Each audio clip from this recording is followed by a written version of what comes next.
Hello, my name is Chris Woelfle, and I'm the resident director in Carlson Hall. And I'm going to read for you today The Christmas Miracle of Jonathan Toomey by Susan Wojciechowski, illustrated by P.J. Lynch. The Christmas Miracle of Jonathan Toomey.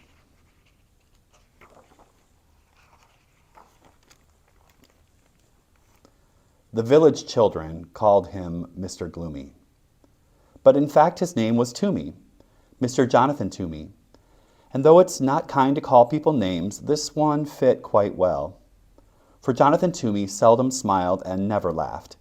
He went about mumbling and grumbling, muttering and sputtering, grumping and griping. He complained that the church bells rang too often, that the birds sang too shrilly, and that the children played too loudly.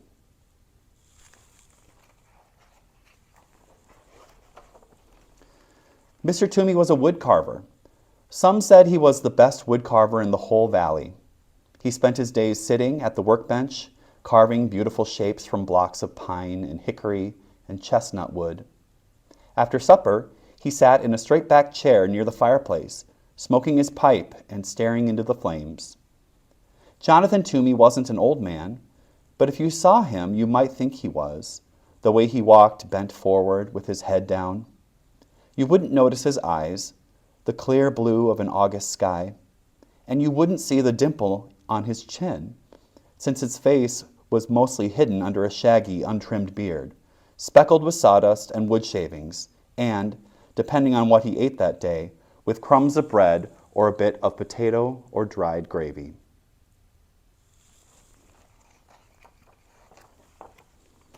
The village people didn't know it, but there was a reason for his gloom, a reason for his grumbling, a reason why he walked hunched over, as if carrying a great weight on his shoulders.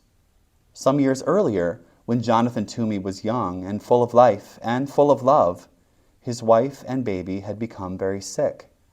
And because those were the days before hospitals and medicines and skilled doctors, his wife and baby died, 3 days apart from each other.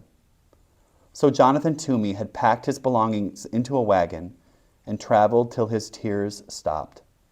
He settled into a tiny house at the edge of a village to do his wood carving.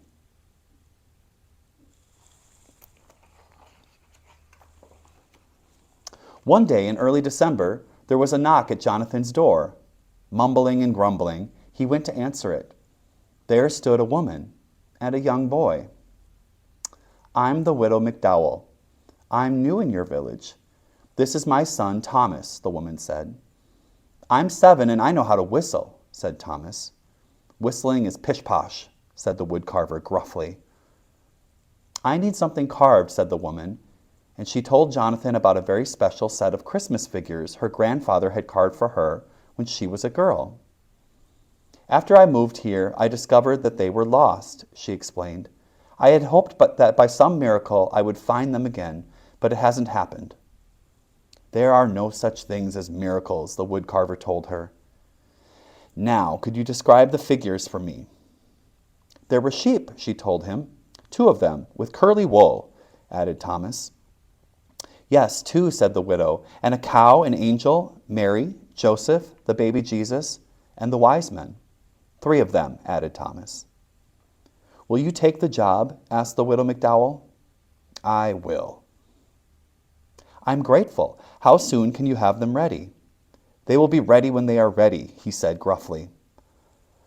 But I must have them by Christmas. They mean very much to me. I can't remember a Christmas without them."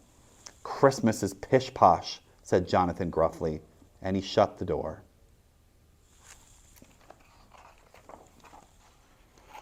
The following week there was a knock at the woodcarver's door. Muttering and sputtering, he went to answer it. There stood the widow McDowell and Thomas. "Excuse me," said the widow, "but Thomas has been begging to come and watch you work. He says he wants to be a woodcarver when he grows up and would like to watch you since you are the best in the valley." "I'll be quiet. You won't even know I'm here. Please, please," piped in Thomas. With a grumble, the woodcarver stepped aside and let them in. He pointed to a stool near his workbench. "No talking, no jiggling, no noise," he ordered Thomas. The widow McDowell handed Mr. Toomey a warm loaf of cornbread as a token of thanks. Then she took out her knitting and sat down in a rocking chair in the far corner of the cottage. "Not there," bellowed the woodcarver. "No one sits in that chair." So she moved to the straight-back chair by the fire.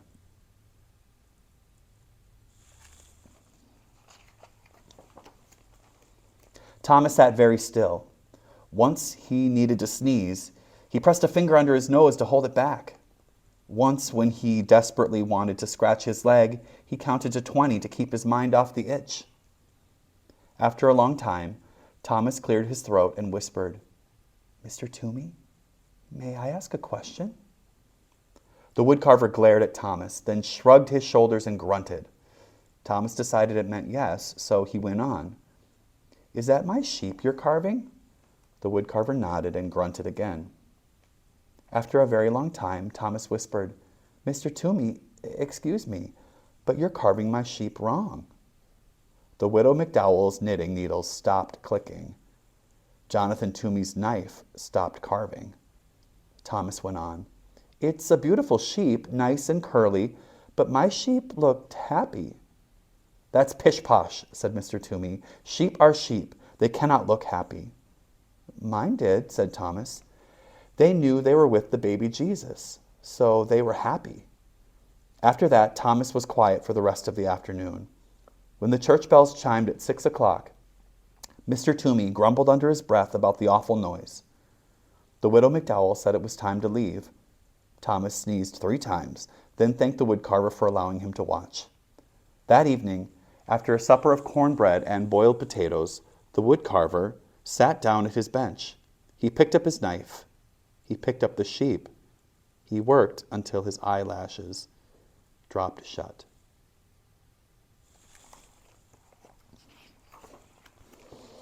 A few days later, there was a knock at the woodcarver's door. Griping and grumbling, he went to answer it. There stood the widow and her son. "May I watch again? I will be quiet," said Thomas.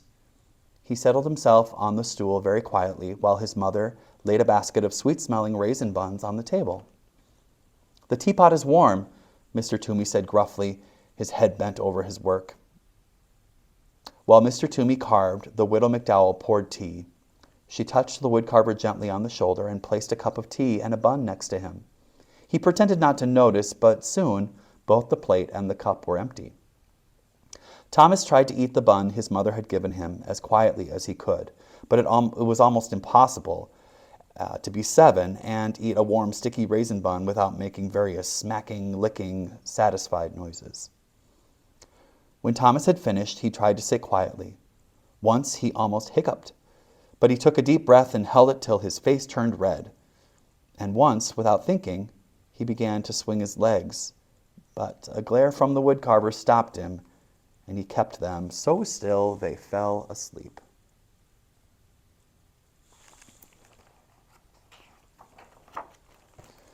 After a very long time, Thomas whispered, "Mr. Toomey, excuse me, may I ask a question?" Grunt. "That's my cow you're carving." Nod and grunt. Another very long time went by. Then Thomas cleared his throat and said, "Mr. Toomey, excuse me, but I must tell you something. That is a beautiful cow, the most beautiful cow I've ever seen, but it's not right. My cow looked proud." "That's pish-posh," growled the woodcarver. "Cows are cows. They cannot look proud." "My cow did. It knew that Jesus chose to be born in its barn, so it was proud." Thomas was quiet for the rest of the afternoon. The only sounds that could be heard were the scraping of the carving knife, the humming of the widow McDowell, and the click-click of her knitting needles. When the church bells chimed 6 o'clock, Mr. Toomey muttered under his breath about the noise. The widow McDowell said it was time to leave. Thomas shook first one leg, then the other. He thanked the woodcarver for allowing him to watch. That evening, after a supper of boiled potatoes and raisin buns, the woodcarver sat down at his bench. He picked up his carving knife. He picked up the cow. He worked until his eyelids dropped shut. A few days later, there was a knock on the woodcarver's door. He smoothed down his hair as he went to answer it. At the door were the widow and her son. May I watch again? Asked Thomas. As Mrs. McDowell warmed the tea and put a plate of fresh molasses cookies on the workbench, Thomas watched the woodcarver work on the figure of an angel. After a very long time, Thomas spoke. Mr. Toomey, excuse me, is that the angel, my angel, that you're carving? Yes. And you would do me the favor of telling me exactly what I'm doing wrong? Well, my angel looked like one of God's most important angels because it was sent to baby Jesus. And just now, how does one make an angel look important? Asked the woodcarver. Oh, you'll be able to do it, said Thomas. You're the best woodcarver in the valley. After another very long time, Thomas spoke. Mr. Toomey, excuse me, may I ask a question? Do you ever stop talking? Asked the woodcarver. My mother says I don't. She says I could learn about the virtue of silence from you. Under his beard, the woodcarver's face turned pink. The widow McDowell, well, her face turned as red as the scarf she was knitting. Well, speak up. What's your question? Will you please teach me to carve? I'm a very busy man, grumbled the woodcarver, but he put down the important angel. You will carve a bird. A robin, I hope, said Thomas. I like robins.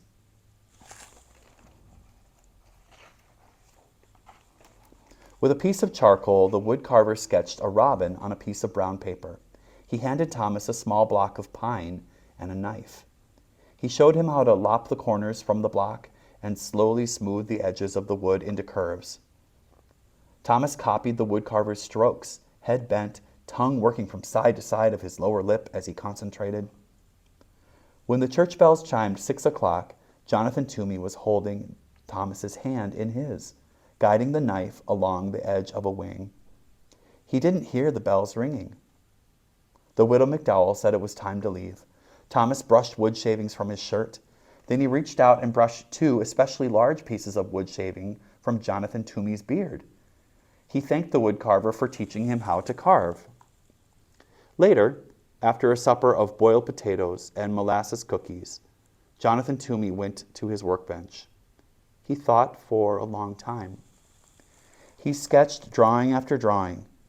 Finally, he picked up his carving knife. He picked up the angel. He carved until his eyelids drooped shut. A few days later, there was a knock on the woodcarver's door. Mr. Toomey jumped up to answer it. There stood the widow McDowell with a bouquet of pine boughs and holly sprigs dotted with berries.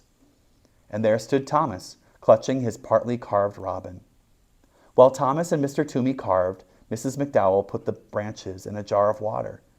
She scrubbed Mr. Toomey's kitchen table and set the jar in the center.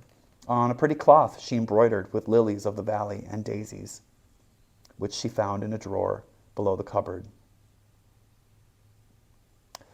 Next I will carve the wise men and Joseph, the woodcarver said to Thomas. Perhaps before I begin, you will tell me about all the mistakes I'm going to make. Well, said Thomas, my wise men were wearing their most wonderful robes because they were going to visit Jesus. And my Joseph was leaning over baby Jesus like he was protecting him. He looked very serious. It wasn't until the church bells had chimed that Mr. Toomey saw the jar of pine branches on the embroidered cloth with lilies of the valley and daisies. I found this cloth in the drawer. I thought it would look pretty on the table, the widow McDowell said, smiling. Never open that drawer, the woodcarver said harshly. When the two had left, Jonathan folded the cloth and put it back in the drawer below the cupboard. That evening, after a supper of boiled potatoes, the woodcarver worked on Joseph and the wise men until his eyelids drooped shut. A few days later, there was a knock on the woodcarver's door. He dusted the crumbs from his beard and brushed the sawdust from his shirt. At the door were the widow McDowell and Thomas. All afternoon, Thomas watched the woodcarver work.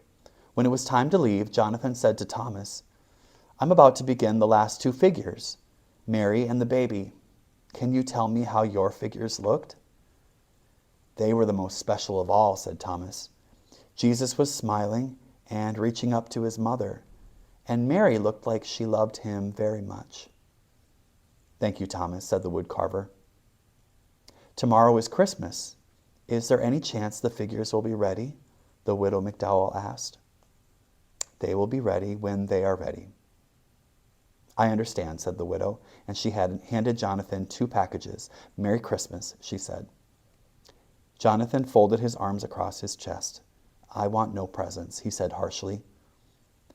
"That is exactly why we are giving them," answered the widow. She put them on the table and left. Jonathan sat down at the table. Slowly he opened the first package. Inside was a red scarf, hand-knit, warm and bright. He tied the scarf around his neck. The other parcel held a robin, crudely carved of pine. A smile twitched at the corner of Jonathan's mouth as he ran his fingers over the lopsided wings.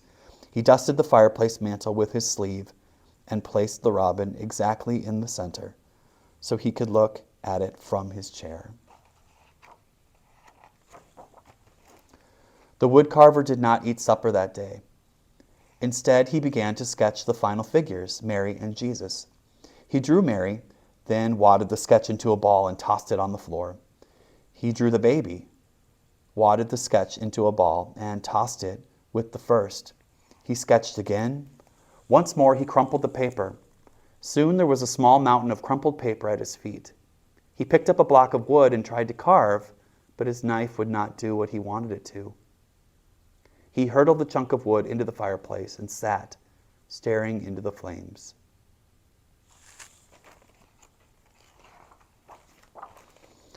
When he heard the church bells announcing the midnight Christmas service, he got up. Slowly he opened the drawer beneath the cupboard, the drawer he had told the widow never to open. From it he took the cloth embroidered with lily of the valley and daisies. He took out a rough wooden shawl and a lace handkerchief. He took out a tiny white baby blanket and a little pair of blue socks. He placed each piece gently on the floor. From the bottom drawer, he lifted out a picture frame, beautifully carved of deep brown chestnut wood. In the frame was a charcoal sketch of a woman sitting in a rocking chair, holding a baby. The baby's arms were reaching up, touching the woman's face. The woman was looking down at the baby, smiling. Jonathan sat down in his rocking chair and held the picture against his chest. He rocked slowly, his eyes closed. 2 tears trailed into his beard. When he finally took the picture to his workbench, he began to carve. His fingers worked quickly and surely. He carved all through the night. The next day there was a knock on the widow McDowell's door. When she opened it, there stood the woodcarver, his neck wrapped in a red scarf, holding a wooden box stuffed with straw. "Mr. Toomey," said the widow, "what a surprise! Merry Christmas." "The figures are ready," he said, and he stepped inside. From the box, Jonathan unpacked 2 curly sheep, happy sheep, because they were with Jesus. He unpacked a proud cow and an angel, a very important angel, with mighty wings stretching up from its shoulders right down to the hem of its gown. He unpacked 3 wise men wearing their most wonderful robes, edged with fur and falling in rich folds. He unpacked a serious and caring Joseph. He unpacked Mary, wearing a rough woolen shawl, looking down, loving her precious baby son. Jesus was smiling and reaching up to touch his mother's face.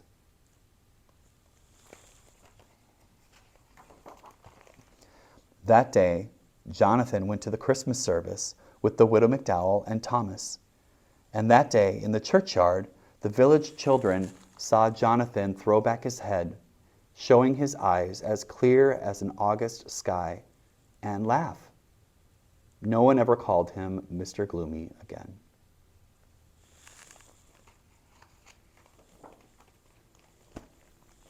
The end.